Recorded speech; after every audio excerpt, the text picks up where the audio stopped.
ഓം ശാന്തി. 8/4/2024 ഇന്നത്തെ മുരളിയുടെ main points. മധുരമായ കുട്ടികളെ, ഈ കണ്ണുകൾ കൊണ്ട് എന്തെല്ലാം കാണുന്നുണ്ടോ അതെല്ലാം നശിക്കാനുള്ളതാണ്. ഇതിനാൽ ഇവയിൽ നിന്ന് പരിധിയില്ലാത്ത വിരക്തരാകൂ. ബാബ നിങ്ങൾക്കായി പുതിയ ലോകം ഉണ്ടാക്കുകയാണ്. ഇത് സംഗമയുഗമാണ്. ഈ സംഗമയുഗമെന്നത് പരിവർത്തന യുഗമാണ്.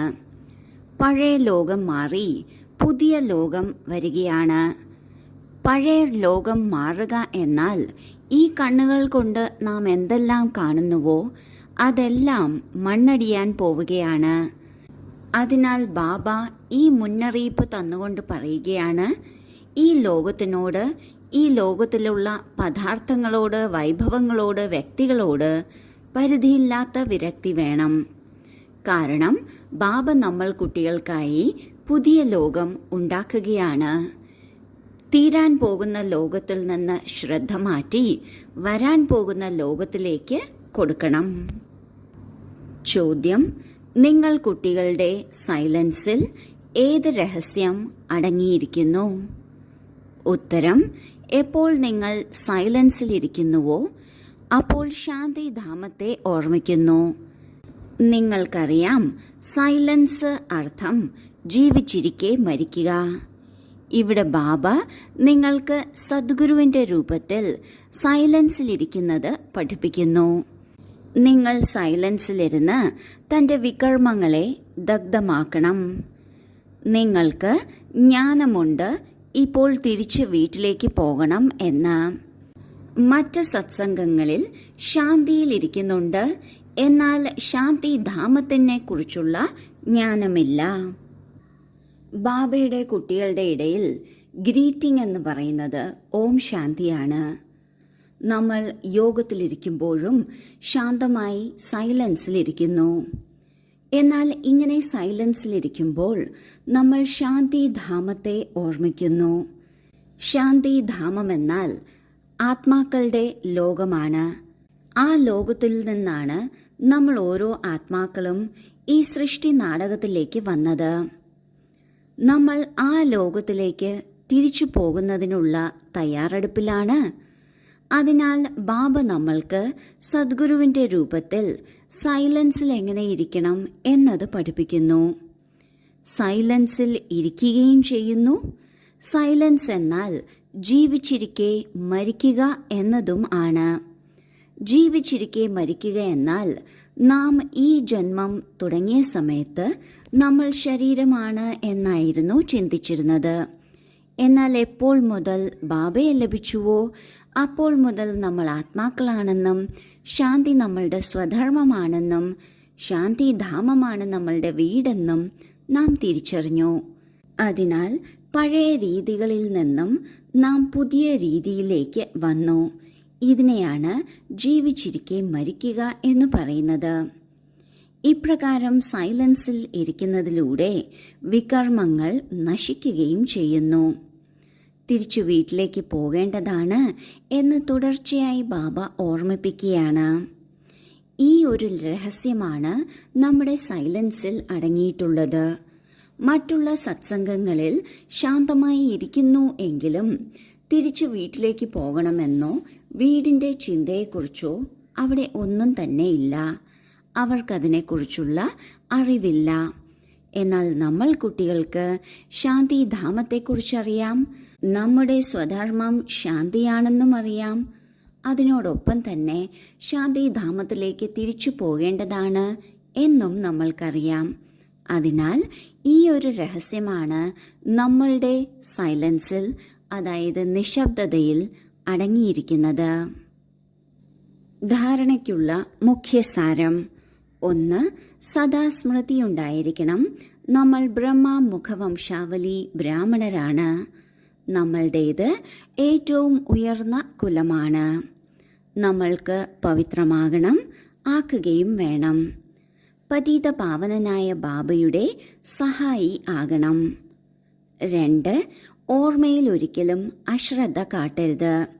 ദേഹാഭിമാനം കാരണം തന്നെയാണ് മായ ഓർമ്മയിൽ വിഘ്നമിടുന്നത്. ഇതിനാൽ ആദ്യം ദേഹ അഭിമാനത്തെ വിടണം. യോഗ അഗ്നിയിലൂടെ പാപം നശിപ്പിക്കണം. ആദ്യത്തെ പോയിന്റിൽ ബാബ പറയുന്നു, എല്ലായ്പ്പോഴും നാം ആരാണ്, നമ്മുടെ കുടുംബം ഏതാണ് എന്നത് നാം ഓർമ്മിക്കണം. നമ്മൾ ബ്രഹ്മാവിൻ്റെ വായിലൂടെ ജന്മമെടുത്ത ബ്രാഹ്മണാത്മാക്കളാണ്. നമ്മളുടേത് ഏറ്റവും ഉയർന്ന കുലമാണ്. ഇത് എല്ലായ്പ്പോഴും സ്മൃതിയിലുണ്ടായിരിക്കണം. നമ്മൾക്ക് പവിത്രമാകണം, മറ്റുള്ളവരെയും ആക്കണം. മറ്റുള്ളവരെയും എന്നതിൽ മറ്റ് ആത്മാക്കളുമുണ്ട്, പ്രകൃതിയും ഉണ്ട്. ഒപ്പം പതിത പാവനനായ ബാബയുടെ സഹായി ആകണം. പതിതരെ പാവനമാക്കുന്നത് ഒരു ഭഗവാനാണ്. അങ്ങനെയുള്ള ഭഗവാന്റെ നാം സഹായികളാണ്. അതിനാൽ ആദ്യം നാം പതീതത്തിൽ നിന്ന് പാവനമാകണം.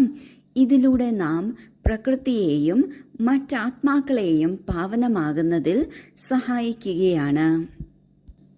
രണ്ടാമത്തെ പോയിന്റിൽ ബാബ പറയുന്നു, ഓർമ്മയിൽ ഒരിക്കലും ഒരു തരത്തിലുള്ള അശ്രദ്ധയും കാട്ടരുത്.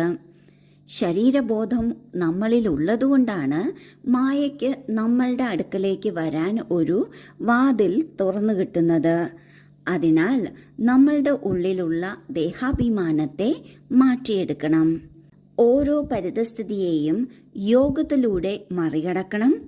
ഈ യോഗത്തിലൂടെ തന്നെ പാപത്തെയും നശിപ്പിക്കണം. വരദാനം: സാധനങ്ങളുടെ പ്രവൃത്തിയിലിരിക്കെ കമലപുഷ്പ സമാനം വേറിട്ടതും എന്നാൽ സ്നേഹിയുമായിരിക്കുന്ന പരിധിയില്ലാത്ത വിരക്തരായി ഭവിക്കട്ടെ. സാധനങ്ങൾ ലഭിച്ചിട്ടുണ്ട്. അവയെ വളരെ വിശാല ഹൃദയത്തോടെ ഉപയോഗിക്കൂ. ഈ സാധനങ്ങൾ നിങ്ങൾക്കായി ഉള്ളത് തന്നെയാണ്. എന്നാൽ സാധന മർജായി പോകരുത്. പൂർണ്ണമായും ബാലൻസ് ഉണ്ടായിരിക്കണം. സാധനങ്ങൾ മോശമായത് അല്ല. സാധനം നിങ്ങളുടെ കർമ്മത്തിൻ്റെ, യോഗത്തിൻ്റെ ഫലമാണ്. എന്നാൽ സാധനങ്ങളുടെ പ്രവൃത്തിയിൽ ഇരിക്കെ കമലപുഷ്പ സമാനം വേറിട്ടതും എന്നാൽ ബാബയുടെ സ്നേഹിയും ആകൂ. ഉപയോഗിച്ചുകൊണ്ടും അവയുടെ പ്രഭാവത്തിൽ വരരുത്. സാധനങ്ങളോട് പരിധിയില്ലാത്ത വൈരാഗ്യവൃത്തി മർജായി പോകരുത്. ആദ്യം സ്വയം ഇതിനെ ഇമർജ് ചെയ്യൂ, പിന്നെ വിശ്വത്തിലും വായുമണ്ഡലം പരത്തൂ. നമ്മൾ ബ്രാഹ്മണാത്മാക്കൾ പലതരത്തിലും പുരുഷാർത്ഥം ചെയ്യുന്നവരാണ്, സാധന ചെയ്യുന്നവരാണ്. ഈ സാധനയുടെ ഫലമായി സാധനങ്ങളും നമ്മളുടെ അടുക്കൽ എത്തും. അത് തീർച്ചയായും വിശാല ഹൃദയത്തോടെ ഉപയോഗിക്കാം. കാരണം അത് നമ്മുടെ കർമ്മത്തിൻ്റെ, ത്യാഗത്തിൻ്റെ, സാധനയുടെ ഫലമാണ്. എന്നാൽ സാധനങ്ങൾ ഉപയോഗിച്ചുകൊണ്ടും സാധന അല്ലെങ്കിൽ തപസ് മർജായി പോകരുത്, സൈഡിലായി പോകരുത്. സാധനങ്ങൾ ഉപയോഗിച്ചുകൊണ്ടും അവയിൽ നിന്നും വേറിട്ടും ബാബയോട് സ്നേഹിയുമായി ഇരിക്കണം. എപ്പോഴാണോ ഈ ഒരു സ്ഥിതിയിൽ നാം എത്തുന്നത്, അപ്പോൾ നമ്മൾക്ക് വിശ്വത്തിലും ഈ ഒരു വായുമണ്ഡലം പരത്താൻ സാധിക്കും. നമ്മളുടെ ഉള്ളിൽ സാധനങ്ങളോട് പരിധിയില്ലാത്ത വിരക്ത വൃത്തി ഉണ്ടായിരിക്കണം. അത് പതുക്കെ പതുക്കെ മുഴുവൻ വിശ്വത്തിലും പരക്കും. സ്ലോഗൻ: പരവശരായവരെ തൻ്റെ പെരുമയിൽ സ്ഥിതി ചെയ്യിക്കുക. ഇതാണ് ഏറ്റവും നല്ല സേവനം. പരവശരാകുക എന്നാൽ വിഷമിക്കുക എന്നാണ്. വിഷമം എപ്പോഴാണ് വരുന്നത്? എപ്പോഴാണോ നാം നമ്മുടെ മഹത്വത്തെ മറക്കുന്നത്. നമ്മുടെ മഹത്വം എന്നത് ബാബ എന്താണോ നമ്മൾക്ക് സ്വമാനം നൽകിയിട്ടുള്ളത് അത് തന്നെയാണ്. എപ്പോഴാണോ നാം അതിനെ ഓർമ്മിക്കുന്നത്, നാം നമ്മുടെ സ്വസ്ഥിതിയിൽ, ഉയർന്ന സ്ഥിതിയിൽ, മഹത്വത്തിൻ്റെ സ്ഥിതിയിൽ സ്ഥിതി ചെയ്യുന്നു. അപ്പോൾ നമ്മൾക്ക് പരവശത ഉണ്ടാകില്ല. എപ്പോഴാണോ നാം മറ്റുള്ളവരെ ഇങ്ങനെ സഹായിക്കുന്നത്, അപ്പോൾ അതുതന്നെയാണ് ഏറ്റവും നല്ല സേവനം. ഓം ശാന്തി.